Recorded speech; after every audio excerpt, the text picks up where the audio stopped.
nasta'inu ala umuri dunya waddin. Wassalatu wassalamu ala asyrafil anbiya'i wal mursalin wa ala alihi wa sahbihi ajma'in. Amma ba'd. Dewan Hakim yang mulia, para hadirin pecinta syarhil Quran dimanapun berada. Media sosial layaknya pisau bermata dua, membawa dampak positif dan negatif. Media sosial sebagai sarana berkomunikasi, membantu membangun relasi untuk saling terkoneksi, bahkan membuka pintu rezeki untuk menghasilkan pundi-pundi. Namun hadirin, tidak dapat kita pungkiri, media sosial juga dapat membahayakan pribadi, instansi dan institusi. Akhir-akhir ini media sosial sering disalahgunakan untuk menjalankan propaganda adu domba, memperluas jaringan teroris dan narkoba, penipuan, prostitusi online dan perdagangan manusia, bahkan sarana perpecahan sara.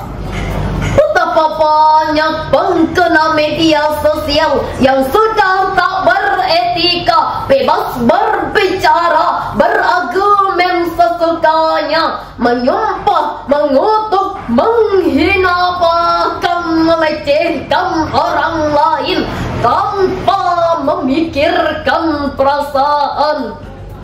Sudah semakin jelas terlihat bahwa teknologi kita telah melampaui batas kemanusiaan.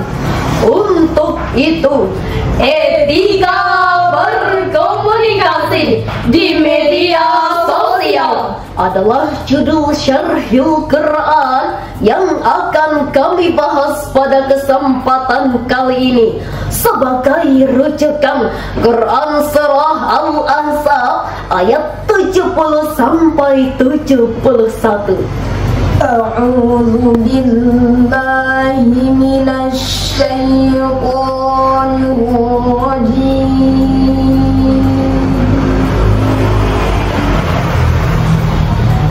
Bismillahirrahmanirrahim.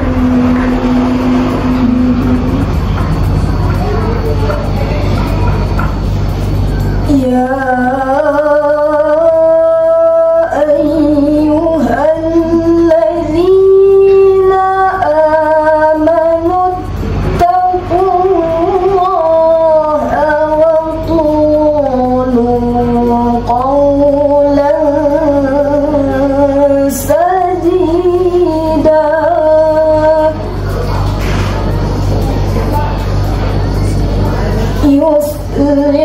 lakum a'malakum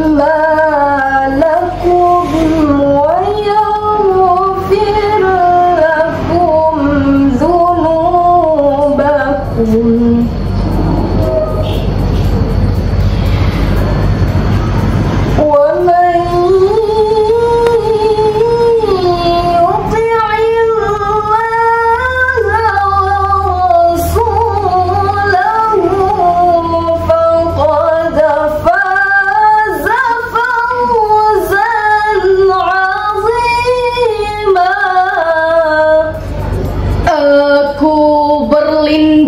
Kepada Allah dari godaan syaitan yang terkutuk, dengan menyebut nama Allah yang Maha Pengasih lagi Maha Penyayang. Hai orang-orang yang beriman, bertakwalah kamu kepada Allah dan katakanlah perkataan jalan yang benar. Niscaya Allah memperbaiki amalan-amalanmu dan mengampuni dosa-dosamu. Hadirin, dalam ayat tersebut Allah menyandingkan perintah wattaqullah dan qulu qawlan sadida. Hal ini bermakna orang yang bertakwa harus menjaga lidahnya dengan ucapan yang benar.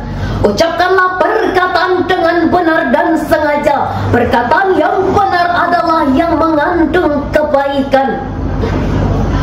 Lalu bagaimana perkataan yang benar itu, hadirin?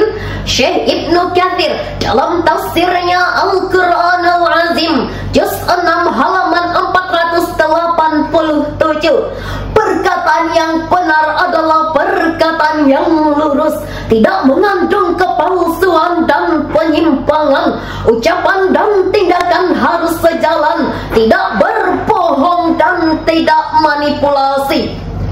Namun hadirin, apa yang terjadi di era media sosial saat ini? Etika berkomunikasi makin jauh dari perilaku sehari-hari. Banyak yang tidak peduli sampai membahayakan diri sendiri. Munculnya update status berlebihan, selfie, upload foto pribadi dengan segala macam ekspresi tanpa proteksi privasi. Media sosial juga mulai berubah fungsi, bukan hanya tempat berkomunikasi, tetapi juga tempat meluapkan emosi. Cyberbullying, cyberhate, cyberhoax tampil layaknya fakta, dikemas sedemikian rupa hingga pembaca percaya dan terpedaya, lalu disebar ke jagat maya sehingga menebarlah kebohongan, muncullah ketakutan, bahkan hancurlah kehormatan si korban. Pantaslah kalau Dr. Komarudin Hidayat, mantan rektor UIN Jakarta, sebagai duta anti hoax Indonesia menyatakan berita hoax sangat mengerikan. Ia membuat kegelisahan, menebar rasa benci dan ketakutan, bahkan bisa menghancurkan karakter diri sendiri. Hadirin, bukankah hoax hanya akan merusak hubungan antar umat beragama? Bukankah hoax hanya akan menghancurkan persatuan kita? Tentu kita tidak ingin hal ini terjadi di tanah air tercinta. Oleh karena itu hadirin, mari kita berhati-hati dalam menggunakan media sosial.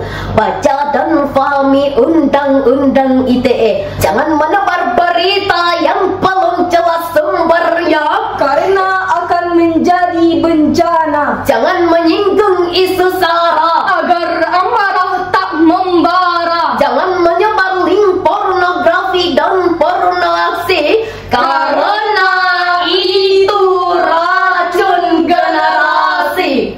Mulai saat ini, tahan jempolmu. Think before you click. Saring sebelum sharing. Jadilah penyampai kebenaran.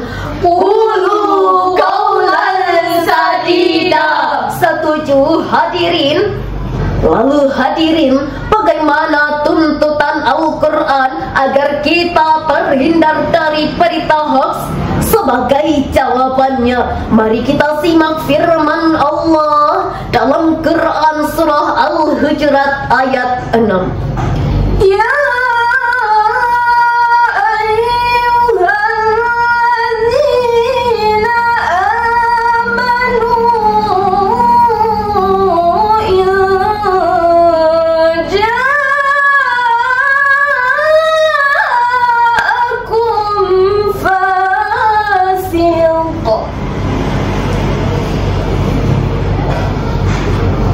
Ya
kepadamu orang fasik membawa suatu berita, maka periksalah dengan teliti agar kamu tidak menimpakan suatu musibah kepada suatu kaum tanpa menyebabkan kamu menyesal atas perbuatanmu.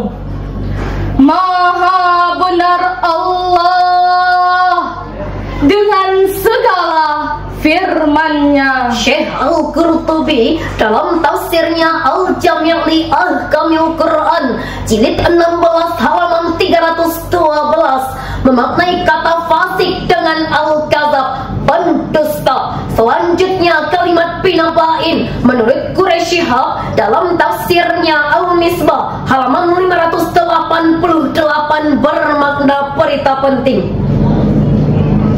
Hadirin, jangan sampai kita menyakiti orang lain Karena kesalahan menerima berita, jangan sampai kita merugikan orang lain karena kecerobohan kita, jangan sampai kita menghancurkan bangsa ini karena kebodohan kita.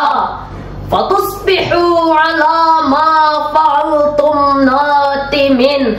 Sesungguhnya kita akan menyesal.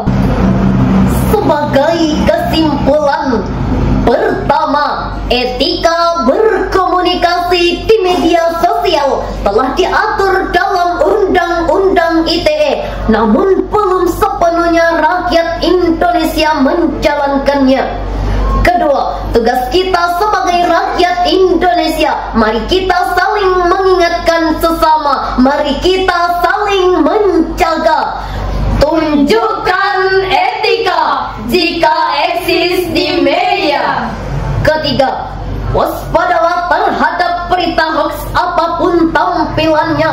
Jangan mau dipecah belah karena kita cinta Indonesia, kita cinta Pancasila. Sekian syarahan yang dapat kami sampaikan. Saya sudahi dengan billahi taufik wal hidayah. Wassalamualaikum warahmatullahi wabarakatuh.